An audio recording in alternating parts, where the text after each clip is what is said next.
हफ्ते में एक निकलनी है। एक हफ्ते में। दूसरा सवाल ये है कि जब हम रोजगार की बात करते हैं तो रेलवे को लेकर लोगों की उम्मीद रहती है कि रोजगार आएंगे, और जब पिछला जनरल इलेक्शन था उससे पहले एक तरीके से अभी 1,54,000 लोगों का रोजगार कंप्लीट हुआ है। 1,54,000 1,54,000 लोगों का, 1.5 लाख लोगों का रोजगार अभी कंप्लीट हुआ है। एम्प्लॉयमेंट ऑर्डर्स मिल गए, लोगों का रजिस्ट्रेशन हो गया, आगे जॉब में अब उनके ट्रेनिंग के लिए लोग जाने लगे। जैसे ये प्रोसेस कंप्लीट हुआ, नेक्स्ट प्रोसेस चालू हुआ। बहुत लंबे समय से सबकी डिमांड थी कि इसको एनुअल बनाया जाए। एनुअल इसलिए बनाया जाए, अगर 4-4, 5-5 साल के गैप में आता है तो कई लोगों की एज निकल जाती है उसमें से, राइट। इसीलिए अब एनुअल सिस्टम की तरफ मूव कर रहे हैं।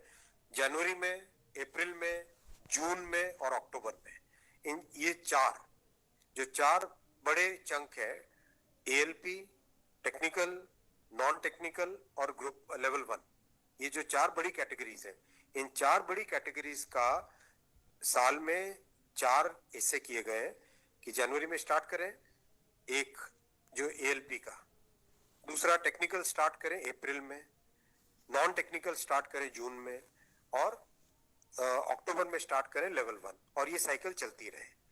इस प्रोसेस पे सारे के सारे कैंडिडेट्स की डिमांड लंबे टाइम से रही है कि 4-4 साल का जो फेज होता है, 5 साल का फेज होता है, कई लोग एज बार हो जाते हैं उसमें।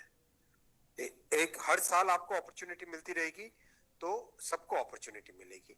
इस थिंकिंग के साथ आगे बढ़े, और इसी थिंकिंग और इसमें भी जितनी रिक्वायरमेंट थी उससे ज्यादा अभी नोटिफाई किया है। 1 साल के हिसाब से जो रिक्वायरमेंट है, 1 साल के हिसाब से, अगर जैसे लोको पायलट का मैटर है, कितने लोग रिटायर होते हैं उससे ज्यादा लिए हैं, राइट। टेक्नीशियन का है तो टेक्नीशियन का जो अप्रैल के आसपास, अप्रैल से पहले निकल आएगा, क्योंकि हम लोग वो मॉडल कोड ऑफ कंडक्ट को भी अवॉइड करना चाहते थे, वरना नॉर्मल प्रोसेस में अप्रैल में निकलता है टेक्नीशियन का, पर मॉडल कोड ऑफ कोड को अवॉइड करने के लिए पहले निकाला है।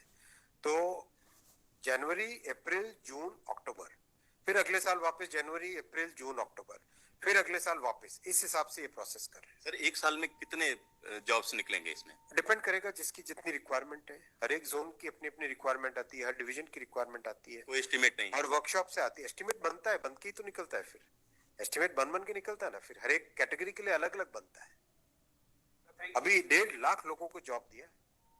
आप सोचो उस एग्जाम की कॉम्प्लेक्सिटी, 500 से ज्यादा शहर, कितनी शिफ्टें, 1000 से ज्यादा शिफ्टें, 15 लैंग्वेजेस, 1-1 करोड़ लोग एप्लीकेशन। कहीं पे कोई कंप्लेंट आई?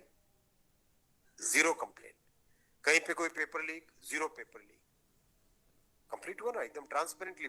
पार्लियामेंट में हमारी ऑपोजिशन के लोग, कांग्रेस के एक एमपी बोले कि आश्चर्यचकित है कि इतना बड़ा एग्जाम कैसे बिना कोई पेपर लीक के हो गया। तो एक उस चीज को भी तो देखो। Thank you sir.